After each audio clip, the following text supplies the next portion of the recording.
Selling cash physical therapy packages can be tricky and uncomfortable, especially when prospects ask you if you take their insurance or say that you're too expensive or that they need to think about it. In this video, I'm going to teach you the 7 secrets that not only sell more cash physical therapy packages, but how to sell to perfect strangers without getting any objections just by being yourself. For those who don't know, I'm Jordan Mather. I'm the guy that cash physical therapists come to learn how to grow and scale their practices without making their lives busier than they already are. If you stick around to the end of this video, you'll learn what a multimillionaire, close to becoming a billionaire, taught me about what must be true before any prospect is ready to invest with you. If you get value out of this, don't forget to like and subscribe. Again, what I'm going to be covering here today is what is called the belief funnel. This is not a concept that I've invented. This is what the top sales coaches in the entire world are teaching. And so this is something that we've discovered and we've implemented it in every single sales conversation that we have for the last 2 years. And it has worked extremely well for us. So again, if you guys are here, comment live, catch on replay, comment replay. As long as you comment, you will get this resource that outlines everything that we'll be chatting about here today. So just to kind of tee things up, my partner Ben and I, together, we have closed over $2.5 million in sales. Each of us has closed over $1 million in cash collected sales just in the last year. Okay, now on top of that, Ben and I have also invested over $60,000 just into sales coaching and sales mentorship. And so that is where all of this experience comes from. This is not something that we just learned from someone else and we're just regurgitating it. This is something that, yes, although we were taught and introduced to this concept by someone else, we have vetted this heavily and implemented this within our own businesses to see massive success. So what I'm going to do here is get everyone tagged, because this is definitely training that everyone wants to, that I want everyone to get their hands on. So one of the most important things that we've discovered is this belief funnel. And the thing is about this, that if you understand these 7 beliefs that every single person must have before they're willing to make a purchase, especially if it is a premium priced service, this is one of the most powerful things that you can learn, because this literally makes any script that you may be using almost obsolete, because it doesn't matter what it is that you say, as long as you address these 7 beliefs, you are going to make that sale. And obviously, it's nice to have some sort of word track or some sort of communication syntax that you have to guide people through this efficiently. As long as you do cover these 7 beliefs, you're going to be in a really good position, because your prospects aren't going to feel like you're pressuring them. They're not going to feel like you're being pushy. You're not going to have to convince them. As long as you follow these and ask the strategic questions I'm going to cover in this training, you're going to be in a really good spot. You're going to make way more sales. You're going to make way more money, because more patients are converting from evals to plans of care. More cold leads are converting into evals, and so on. And so using this, scripts are great. But honestly, this is so much more powerful, because as long as you can apply this to what you're already doing, you're going to be in a good spot. So having and covering these things allow you to do a couple things. Number one, when you follow this, you're going to have absolute clarity on where your patient is, where they're trying to go, and how exactly you can help them. It helps them dig into not just the surface level problems and the surface level desires that they want to achieve, but ultimately how those things truly impact their life, to pull up all the emotions that are attached to those things, to increase the gap between where they are and where it is they're trying to go. And the bigger that gap is, the higher the perceived value of you being able to solve it. And so the other beautiful thing about this is that you'll overcome every single objection that your prospect likely has before you ever get to the pitch. Meaning you don't actually pitch until this person is already bought into what it is you're going to do, which takes all of the sales pressure off of you. And so if you're not comfortable with sales, if you don't like doing sales, this is going to be absolutely huge for you, because instead of trying to sell, all you're doing is consulting them. All you're doing is asking pointed questions and listening and digging into those responses. And as long as you follow this framework, you're going to overcome all the objections before you get to the pitch. And then it's just as easy as just inviting them in, because they're already sold on it. They sold themselves. Okay. And so it kind of flips sales on its head, which is pretty darn cool. And so the belief funnel in and of itself are really just 7 beliefs that prospects need to have before they're able to make the investment, which also means that there's really only 7 reasons that any prospect would not actually buy from you. Okay, and so when you think about that, now you're starting to see like, okay, this is super powerful, because if there's only 7 reasons they can say no, when I address all of those things before I actually make a pitch, you're going to be in a really good spot. So our mission during any sales discussion is to build up these 7 beliefs and do so by asking meaningful questions that allow the prospect to basically overcome any obstacles they might have in their head by talking themselves through it. Okay, so when this is done appropriately, you really don't have to push or convince prospects to schedule or to convert on a plan of care or a package, because through just talking it through and thinking it through, they're going to convince themselves that working with you is the best option. And you're going to sound so much different than any sales call that they may have had before this.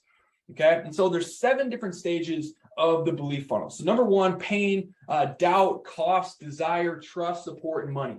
If a prospect does not purchase from you, it means that one of these things was not addressed. You failed to overcome whatever uncertainty they had in one of these 7 areas.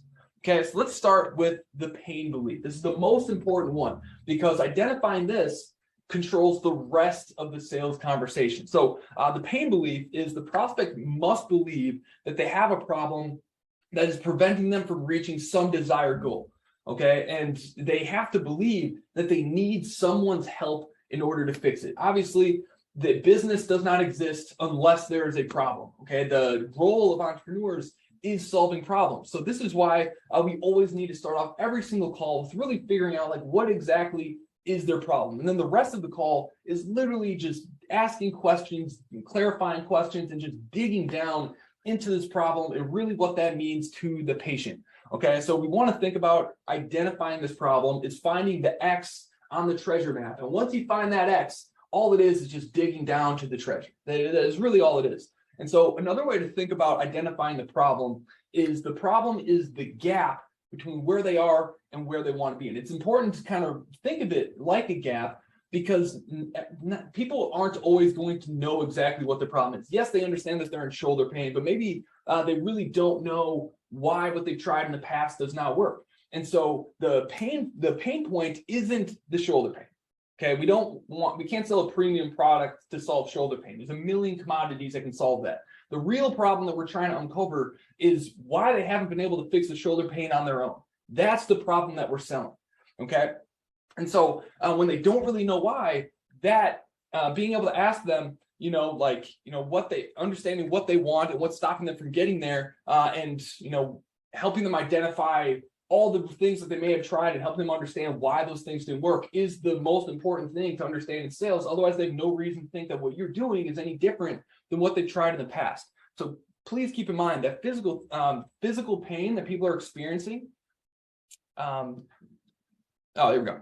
Keep in mind the physical pain that they're experiencing is not the problem that we fix. We want to go deeper and really understand why this pain is a problem and why they haven't been able to solve that on their own. So this is why we always need to lead off the calls with figuring out what exactly it is that they want, what's stopping them from getting it. And if we haven't identified what their problem is and why they haven't been able to solve it on their own, it's going to be really hard to present a solution that they're going to believe is actually going to work compared to their alternative options that are out there. So if we don't do this, they won't understand or see the value or need for the investment because they won't understand how you can help them and what makes you different from what they've already tried. So it's impossible, literally impossible to explain to someone how you can help if you don't understand what their problem is or understand the gap that is preventing them from being able to reach that problem on their own. Okay, there's always going to be a good amount of prospects that feel like they are savvy enough to be able to do this stuff on their own. They just need a little bit of information, but we have to identify where that gap is and how big this gap is, so you can kind of nudge them to where we need them to be to understand that, okay, if you go at this by yourself, not only are you going to risk probably spending way more time than necessary, but you're also going to risk having bigger issues down the road. And so we have to figure out how big this gap is in their own minds and how big of a gap they perceive between where they are and where they're trying to get to. So if you can't do this, they'll never see you as a trusted authority who can actually solve their problem. And so when people don't get scheduled or they show up and they have no intention of converting on a plan of care or onto a package, it's because we haven't done enough digging in any one of these 7 areas. So we have to keep this stuff in mind. And so the goal is we really need to be crystal clear in our minds of exactly what this patient's problem is and how that is impacting their day-to-day life. Okay, we basically want to be able to paint a mental picture as detailed as humanly possible. And then and only then will we know the details that patient is emotionally attached to that will equip us with the information to help that prospect make the right decision to come in and work with us. And so in order to do that, we need to know a couple different things. Okay, we need to start out with what the problem is, how the problem is impacting other areas of their life, not just being able to run, but what other areas of their life is impacting. Is their relationship with their wife getting a little distant because they used to run with each other every single day, but now there's this little disconnect because usually that's the time that they really bond, is where they talk about things. You don't know that stuff. And that would be a really powerful thing to know when trying to sell them on a 10-visit package, right? And so we want to know what they've tried to solve in the past and why they think that it didn't work. And ultimately, if they could map out an ideal solution for them, what that might look like. And so once we know ultimately what, like if they could put their own solution together, what that would look like, that becomes a really, really powerful tool that we can then use later in the conversation when we're actually approaching the pitch. We can tailor it and gear it towards what they're actually looking for and against the things that they've already tried and the stuff they didn't like about working with other people. So the next belief is the doubt belief. Okay, the prospect must believe that they need help to achieve their goal, or that attempting to do so on their own or trying to use another solution is going to waste valuable resources in time and money. And so what they actually need is your signature solution versus the alternatives and versus doing it on their own. If they don't believe this, why would they ever convert, right? So our goal is to help prospects reach what we call the buying pocket. Okay, the buying pocket is where your patients and prospects believe that the transformation that they're looking for is only possible if they decide to move forward and work with you. So it's only achieved through working with you. And obviously, some people are going to feel like, I could figure this out on my own. I could go somewhere else and get enough information to get this on their own. But we want to make sure that they understand that to go with those other options, although possibilities, is going to waste more time and it's going to waste more resources in the long run, depending on what it is that they're trying to do. So we want them to know that we're the fastest and most reliable option to achieve the result that they're looking for. And so how can this and understanding what the buying pocket is really help us? Okay, a number of different ways. So we know what people are buying. They are buying being able to run again. They're buying being able to spend time with their families and stay active. That's what they're buying. But it's really important to also understand why they're going to buy from you specifically. And that's why the buying pocket is so important. So let's talk about it. So the buying pocket and understanding how this works, understanding that how to convince someone that although there's other options out there, their best likelihood of success is working specifically with you, okay? And so this also helps us understand how we need to kind of probe and steer prospects in order to get them to actually make a purchase. And so let's take a look at this diagram real quick. Every single prospect has some current state or undesired state that they're in. They've been trying to get somewhere else, some desired state. So some horrible, scary island to their dream island where all the things that they ever wanted are going to come true. And so most prospects are going to be on either side of this spectrum. Okay, so some people aren't going to believe that it's possible. Maybe they've seen dozens of physical therapists, they've seen the chiros, they've tried massage therapy, they tried CBD tablets, nothing is working. They just think that this is something that they're going to have to live with. No one else can help me with this stuff. Then you have the other folks on the other side who feel like they just need a little bit of information in order for them to do it themselves. And so we need to ask probing questions to figure out what side of the spectrum are these people on. Okay, so if they're on the left side, okay, they don't believe that it's possible, then we know that we need to share a lot of stories. We need to share case studies. We need to share social proof, help them see that, okay, other people have been in the same situation. I've been able to help them. And so sharing stories helps people see themselves within that story. And because no one really believes that other people can do stuff that they can't, not on this level, that they, because of this story, they feel more inclined that they can also achieve this if that person did. On the other side, on the right-hand side of this diagram, we have the people who think that they can do it themselves. And so we have to create doubt within their mind through strategic questions, through research, through case studies, through reframing the conversation to show them, what doing it on your own has really been like. So we want to ask them questions. It's like, okay, can you tell me other times in the past where you've tried to solve this on your own? Was that successful? Oh, the problem kept coming back. And you want to dig into that and you want to help them understand. It's like doing this on their own, although has benefits, it also has a lot of cons. Where the problem just keeps coming back and they're never really able to achieve their grand vision of whatever physical activity they actually want to do. And so we need to understand where they're at in the buying pocket so we can get them to that spot where they know that what we do is completely unique, it's tailored, and it's going to ultimately get you to where you want to be versus all these other alternatives that might cost more or might just numb might just remedy the symptoms rather than the actual problem itself. And so we want to figure out where they are as soon as possible so that we can start to figure out how can we get people to see us as the most likely solution that they need. Okay, so we have to be careful on how you label which side of the spectrum people are already on, because if you misdiagnose or mislabel someone who already feels like they can't achieve something, we mislabel them as someone that thinks they can do it on their own, then what we're actually going to do is make that person feel bad because they already feel like they can't do it. And if we start giving them explanations, reinforcing their idea that they can't do it, it's going to leave a bad taste in a lot of people's mouths. So we have to be crystal clear on who is a do-it-yourselfer and who just feels like they've used all their options and they can't get the result that they're looking for. Okay, we don't want to make that mistake. The third belief is the cost belief. Now, this isn't about pricing. Okay, we want people to understand the cost of doing it on their own or doing alternative things versus the cost of working with you. So this is where the prospect believes that the cost of not working with you is where we want to get them to believe that the cost of not working with you is far greater than the cost of investing the time and money with your treatment and with your packages. So when we can overcome this, we're overcoming the time objection, because this person might be extremely busy, but how much time are they going to spend using the alternatives? How much time are they going to spend trying to do this on their own? How much time they're going to spend sitting on the sidelines compared to and from the things that they love compared to the small amount of time investment it takes to just show up to our clinic once a week or virtually once a week.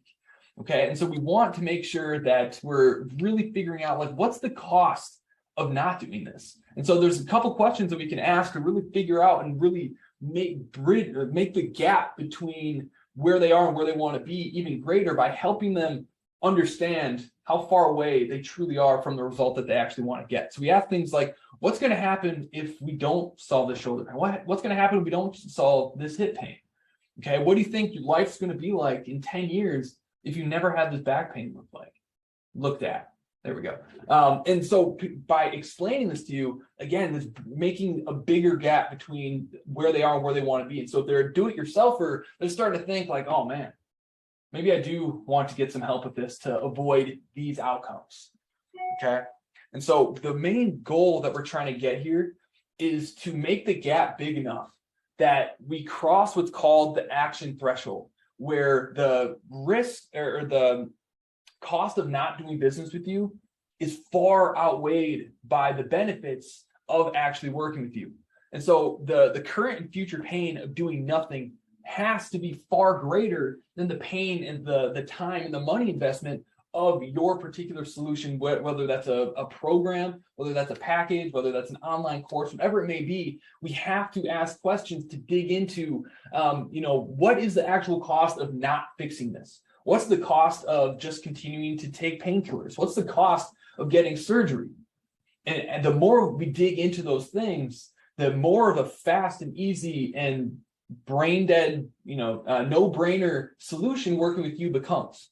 Okay, so we can reach this by asking around what they've tried already, what other ideas that they have to solve this potential problem. And so when we ask them, okay, what have you already tried? And what are some other ways besides working with us that you think that you might be able to solve this thing? And so they might say painkillers, they might say chiropractic, they might say, some insurance practice, or they might say just do it yourself with some, YouTube videos. Okay, we want to discuss whatever ideas come out of their mouth so that they can truly understand what is the real cost of doing that. Sure, painkillers might be a faster solution, but how many years and how much investment is it going to take to continue to do that? And how bad does it have to get before you end up having to get surgery or some other more intrusive style of treatment, right?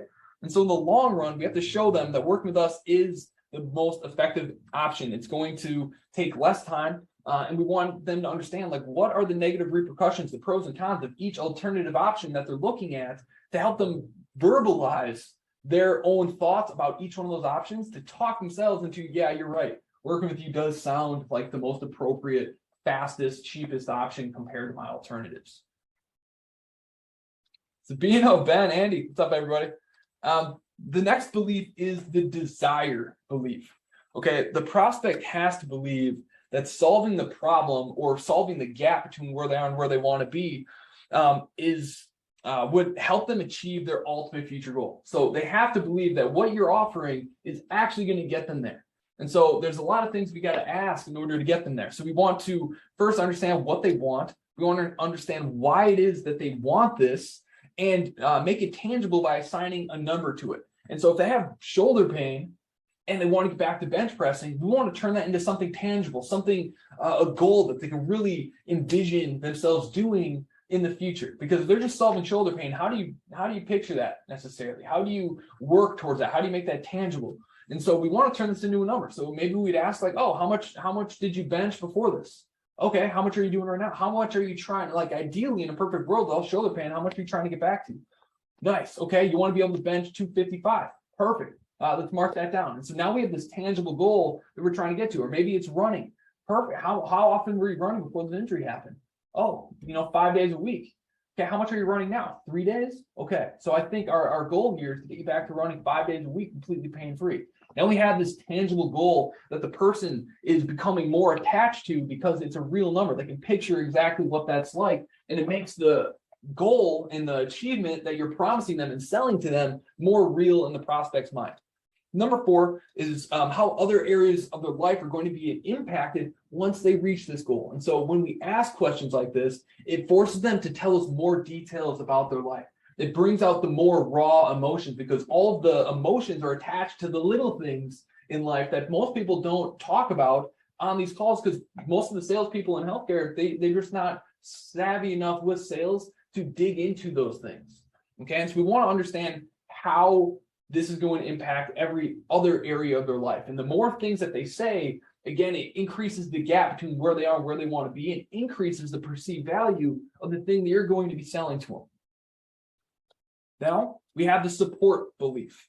Okay, this belief is that the people in their life are actually going to support them in solving their problem. The main the obstacle that we're trying to overcome here through asking questions is the most popular objection that people ask me about, which is what do I say when people say that, oh, I need to talk to my spouse? Okay, that is a really common objection, and it's because we're not asking these deeper understanding questions earlier in the sales process. And so if we follow this framework I'm about to show with you, you're not going to get those objections, because we're going to deal with them before the pitch ever comes. And so they can no longer use that as an excuse to not move forward. Okay. And so that'll allow us to figure out like, what's the real problem that's preventing them from moving forward. And then we can address it, because we already overcame this one earlier in the conversation. Okay. So all we have to do is ask things like, do you think your spouse would be against you solving this problem with us? And so something to understand about this question that's super powerful is not right. We're not asking them, is your spouse going to be on board with buying this? Because now we're asking them to say yes to something. And people are more resistant to say yes. They're way more open and comfortable with saying no. And so this is a false positive that we're asking people to do. Would you say that your wife would be against working with us?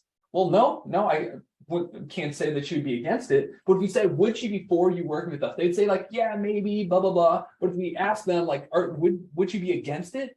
Probably not. And so this is a really powerful way to ask these sorts of questions. Okay, would you solving this problem benefit them in any particular way? Like if you're able to run again, is that going to benefit your wife in any way?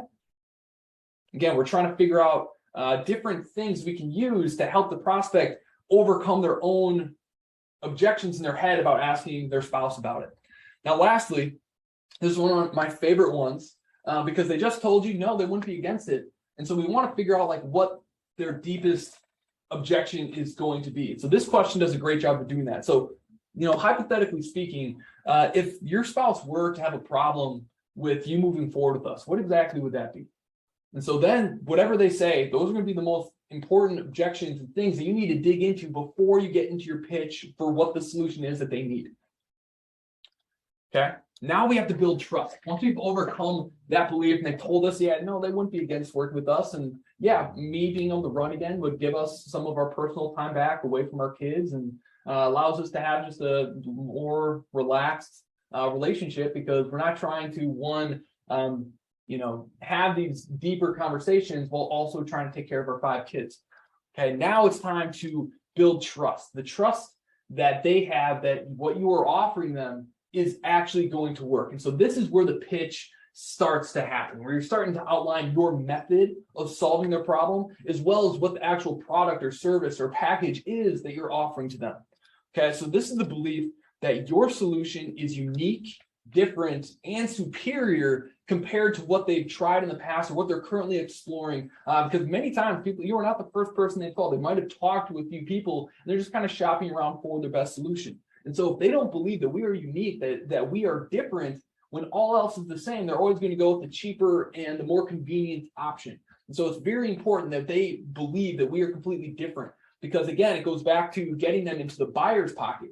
We can't get them into the buyer's pocket unless they truly believe that in order to get the result that they have, they need us to get them there, or else the other solutions are just more timely, more costly, and less likely to get them the result. And so if we don't nail this part, we're never going to be able to get them into the buyer's pocket.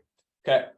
So by getting them here and getting them to believe this, we're going to overcome I've been burned before. I've tried physical therapy before in the past, didn't really work.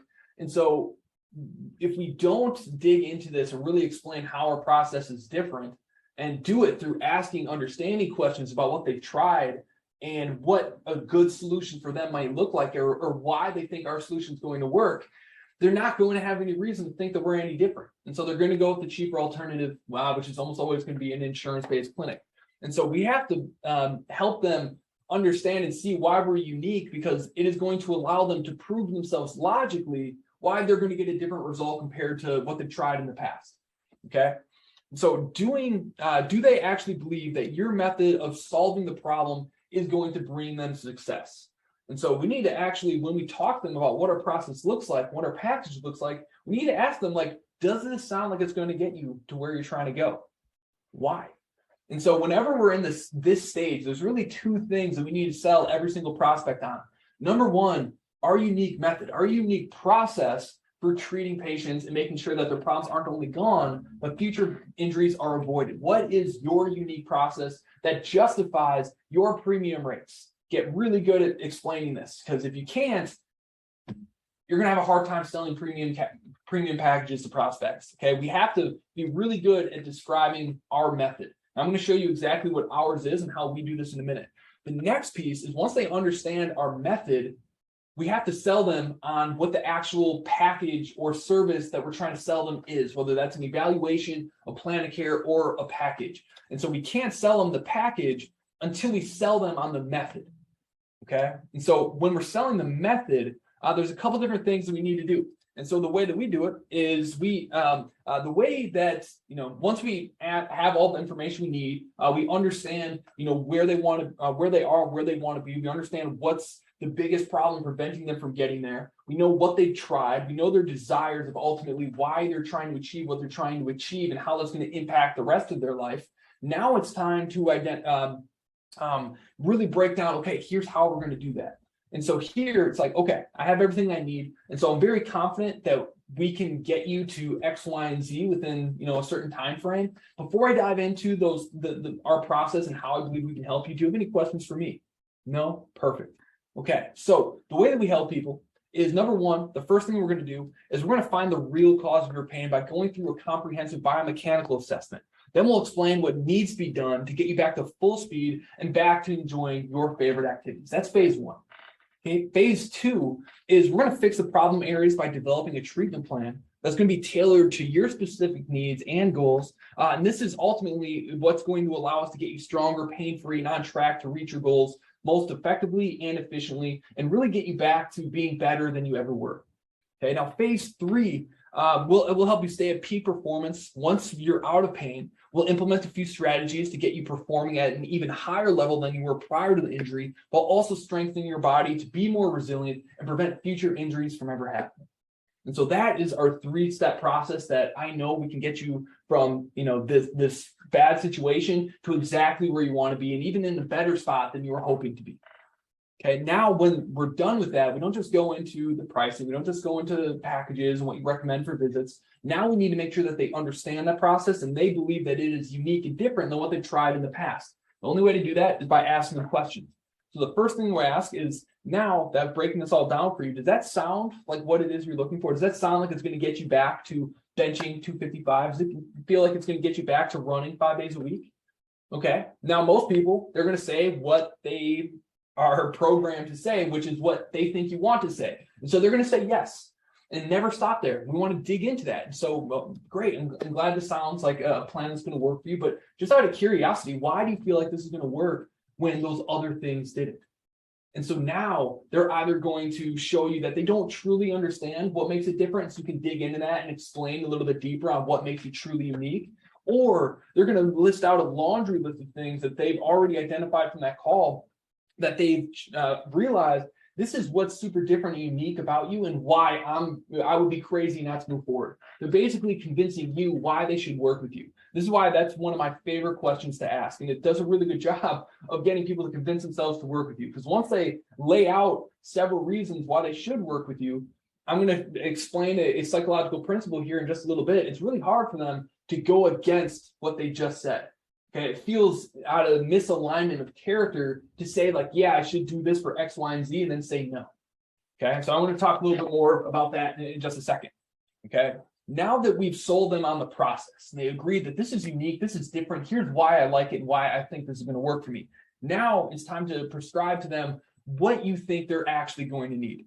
Okay, so now you want to tee this part up by showing them and explaining to them that you have seen this for what you think is going on, the hypothesis of what you think is going on. I've seen dozens of people just in the last few months with this problem.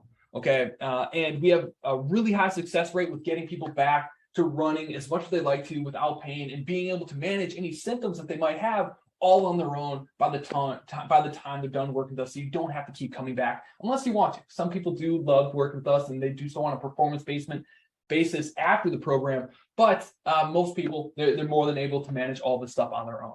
And so because of that, I can say pretty confidently that we can get you back to running 5 days a week, pain-free, in about 10 visits, just based off of the other people that have helped achieve that same thing. But honestly, I'm not 100% sure yet. So we'll need to get you scheduled for an evaluation so we can dig into that together just to be certain. But just so I know that we're both on the same page and you really want to achieve running 5 days a week pain-free with us, we do have an evaluation, and if we go through the evaluation together and we get you scheduled here today, and we're able to identify that the problem that I think you're having is 100% what's going on, and I'm certain that I can help you get back to running 5 days a week, is there any reason that you would be against moving forward and booking, the follow visits I recommend for you to help you achieve that?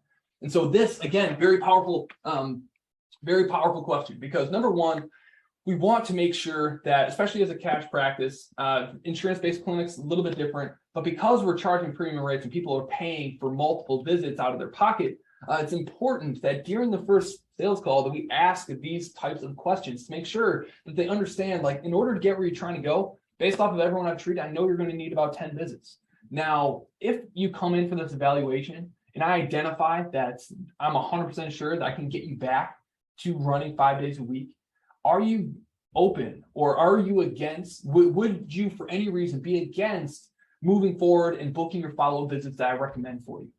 And so this is going to have them, one, verbalize that, yes, they're not just interested in evaluation, they're interested in a package and working with you long-term. If they're not open to that, that might be something, a conversation you have to dig deeper into, because maybe they don't, we didn't do a good enough job expressing the cost of not working with us. Maybe you have to dig into that. Or maybe they're just not a good fit for your practice and you should refer them elsewhere. But it's very important to make sure that we lay out what the expectations are, that patient is very crystal clear on what they need to actually do to work with you, because the opportunity cost of getting people on the evaluation that have no intention of converting on a plan of care is massive, because you could have spent that time finding someone else who was committed and was going to buy a package. So this is very powerful. It's either going to get this person to really buy in, or it's going to show you that this person isn't really a good fit. And it's going to get this person to say, like, no, I'm not against moving forward with whatever recommendation you have. And so they verbalized that they're pretty much bought in and committed to doing whatever it is you're going to sell them. And once someone says that out loud, again, it's hard for them to backpedal when the sale actually comes, because they already made a verbal commitment. And most people want to be people of their word. It's harder for them to back out of it when they already said that they're in. Okay, so we want each and every prospect that we have to adopt the belief that the key to a pain-free and active lifestyle for the long term is identifying the flaws in my movement mechanics and creating a tailored mobility and strength programming that is going to resolve my current problems and prevent future ones. And the only way that I can do that in the most effective manner possible in terms of my time and my money is through you. Okay, and so that is the ultimate goal that we're trying to get to. This is the buying prop pocket. If I want to achieve this within this time frame, the most likely chance I have to get it is working with this practice right here. Okay, and so this is where we're trying to get to. And so this is why when we break down the process, we ask them, does that make sense? Do you feel like this is going to be different than what you've tried in the past? Oh, great. How come? Perfect. Now that I know that you enjoy the process and you believe that's going to work, here's realistically what this is going to look like to actually get you to where you're trying to be. Based off of my historic data and the hundreds of patients I've already helped with this, I know I can get you back to what you want to do within 6 visits.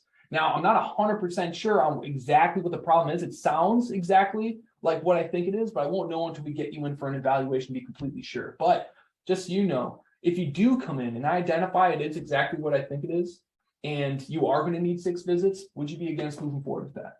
No? Perfect. Okay, now we can continue on and keep talking about this and move into the actual close phase when we're talking about money.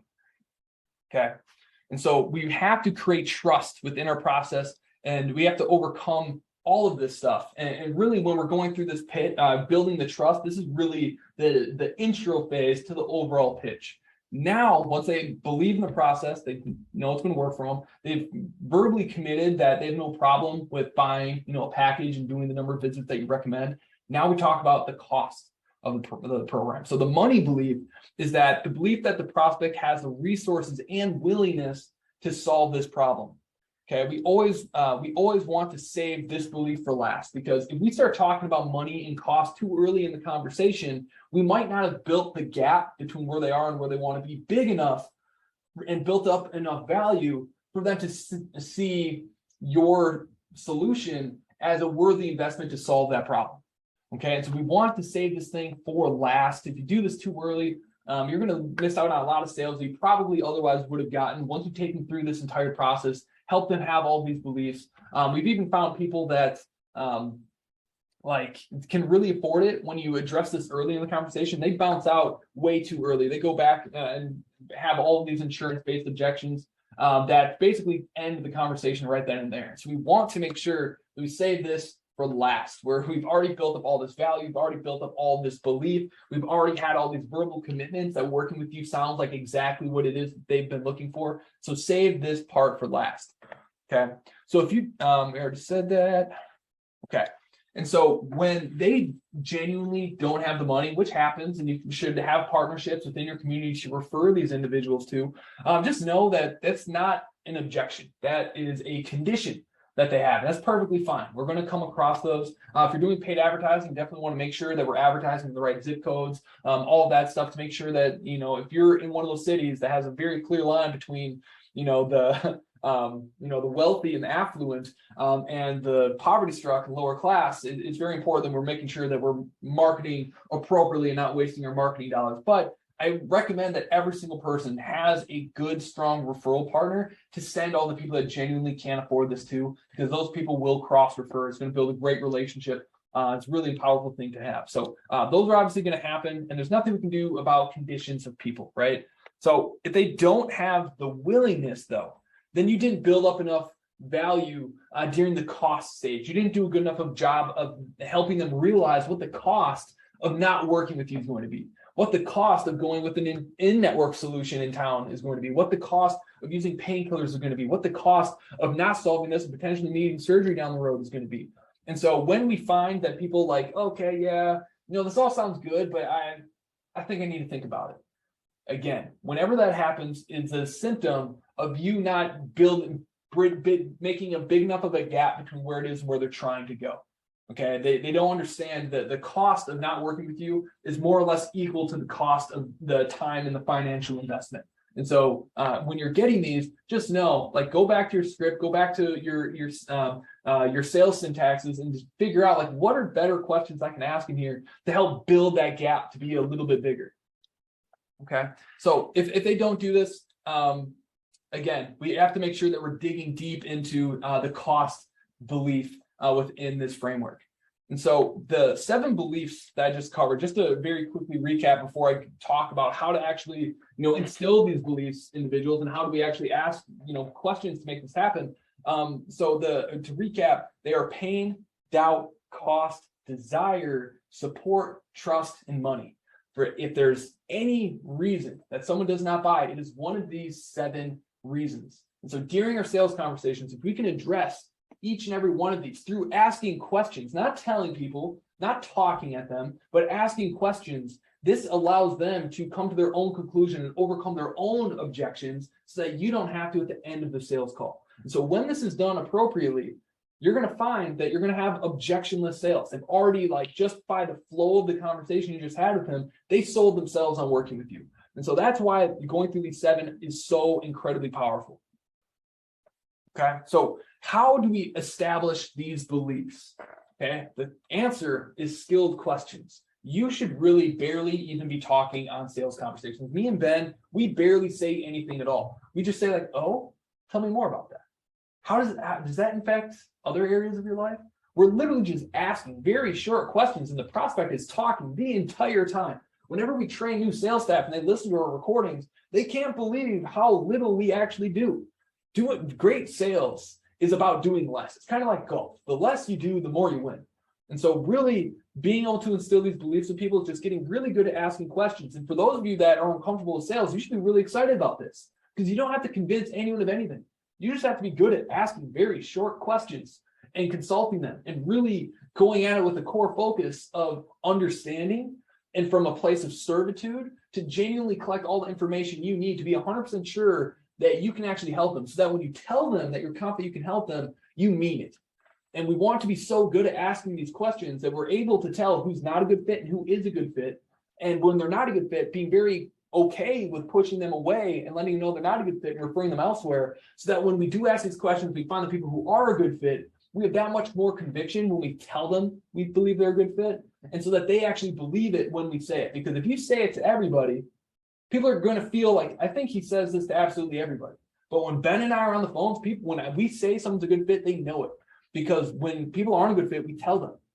And so when we tell them they are, we can explain to them why they're a good fit versus the other people that we pushed away in the past. And so that's very, very powerful. We have to just ask questions. And so think of these beliefs pretty much like a checklist. And so whenever you have a sales conversation, instead of having a script up, maybe just have these 7 beliefs up and understand it's like, I just need to ask questions to help them overcome their own objections in each of these areas. Okay, and so use this like a checklist. And before we try to actually book them and tell them, here's what our services look like and here's the cost, we have to go through them and make sure that we check every single one of these boxes. Because if we don't, there's going to be an obstacle that you're going to have to deal with at the end of the call, and you're going to be fighting an uphill battle versus solving all of it before the pitch. Because then there's no reason, literally no reason for them to say no, because you help them overcome and do their own mental gymnastics to convince themselves to work with you. Okay, we build these beliefs by asking probing questions that lead the prospect to arrive at their own conclusion that working with you is absolutely their best option. Okay, and it's going to feel like such a good experience because they're not used to this level of communication and emotional communication in any sort of call with another practice that they've ever had. So people love when they're asked all these questions. They feel like you really care. You feel like you really understand because they actually just told you. Okay, too many people when they're on their calls, they're just like, oh yeah, shoulder pain and I can't bench. And so many people are like, oh, I know exactly what you mean. I treat so many people. although you might know exactly what they mean, the prospect does not actually believe or know that you know exactly what they mean because they did not tell you. Because everyone believes that their problems are unique and different. And so although their problems aren't actually unique and different, because they didn't tell you exactly what they mean, they don't believe that you truly understand. And so we have to ask these questions, even when we already get it. We know, talk to dozens and hundreds of people with the same problem. We have to ask these questions so the prospect believes that we truly understand what's going on because they actually told us. And because they actually told us, we can use all those things to tailor our pitch to them, which makes it even more irresistible because it's the first tailored solution any practice owner that they've called in the last 2 weeks is actually given them. Okay, so why does this stuff work? What's the psychology behind this that makes this stuff work? Okay, it's called the consistency bias. And so the actual definition of this is it refers to people's tendency to judge their own interpersonal behavior in a given situation in accordance with the general self-image that they have, even if their actual behavior in the situation is partialed out. And so translated, what this really means is that what the consistency bias means is that people want to be consistent. They want to be consistent in the way they live. They want to make consistent actions with the way people perceive and expect them to act. And if they say they're going to do something, they want to do something. Everyone is by nature pretty honest. Even if they're not really honest, people think of themselves as honest. And when they say they're going to do something, they want to do it because no one wants to feel like not a person of their word.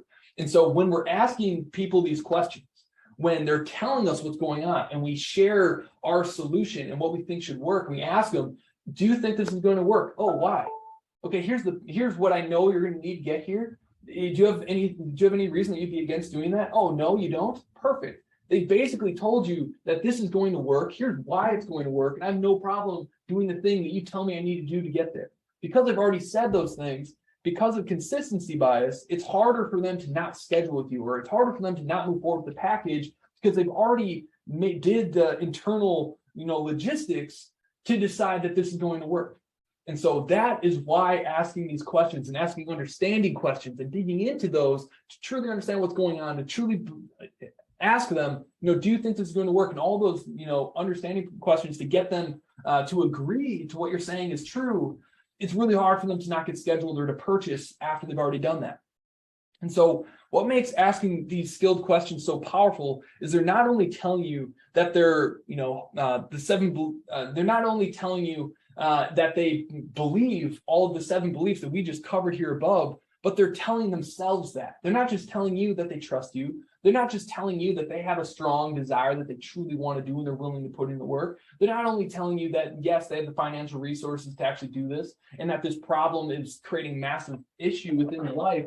They're telling themselves this. And because they're telling themselves this, they're overcoming all of their own objections. And that is the magic of all of this, that they're telling themselves and overcoming all of the stuff themselves so that you don't have to. Okay. So this is important because literally the best salespeople in the world, whether they're selling coaching, e-com, physical therapy, or plastic surgery, whatever it is, the best people in the world are able to make sales that don't have objections. People just enroll because they covered all those objections on the call. So if you ask targeted questions to help people arrive at all of these beliefs I just mentioned, it feels entirely incongruent with their own character to not move forward with working with you because of consistency bias, they just said that this is going to work and that they should do it. Otherwise, these things are going to happen. And so to go against that feels really unnatural. It doesn't align with all the things that they just said.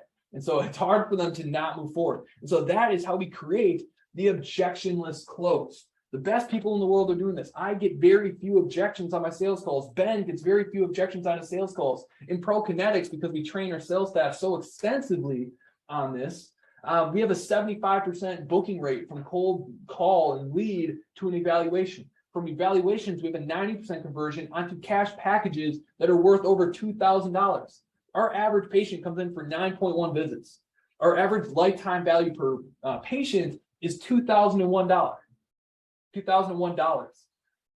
And we do that because we understand these 7 beliefs and we build these beliefs into our systems to help make sure that people are constantly validating themselves and they're constantly revalidated for making the right decisions within their treatment. So we do this on the sales calls, we do this during the evaluation, and doing so makes our conversion rates insane because people don't have objections.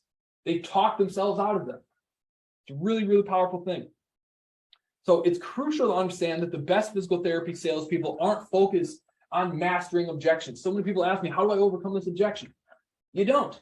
You talk about it earlier in the conversation and get that patient to talk themselves out of that objection. You ask probing questions, understanding questions, ask them what they think, of these other alternatives that you're exploring. Why do you think those will work? What's the worst part about doing that if you did decide to do that? Like, why haven't you already pulled the trigger on that? Okay, digging into all of those things. Okay, although like the best salespeople, yes, like I'm good at overcoming objections. Ben's great at overcoming objections. Our admins are great at overcoming objections. Although we are good at that, our core focus is on asking skilled questions that instill belief within the prospects through their own answering. So that that all of our closes are objectionless closes, or that whatever logistics we have to figure out is just figuring out like what payment plan is going to work best for them. Everything else is sold. The only thing I got to figure out is like, how can I afford this? Because although money's tight, I really want to do this. And so because we focus on this, those are the only issues that we run into. So the reason that this is because, we're covering all of these before the actual close. We dig into all these issues before we tell them what the solution is and how much it costs, so that we've already dealt with all of those. So the only reason someone does not buy, unless they truly do not have the resources, is because you failed to dig into one of these 7 categories. Okay. If you have any questions, please let me know. But if you guys got value out of this, make sure to smash the like and the love button. Let us know, because your feedback means everything to us, helps us make better content, and really just invigorates us and helps us be excited about creating this content. And so if you got value out of this, comment value below. If you have any questions on this, please let me know. For anyone that would want this guide that I just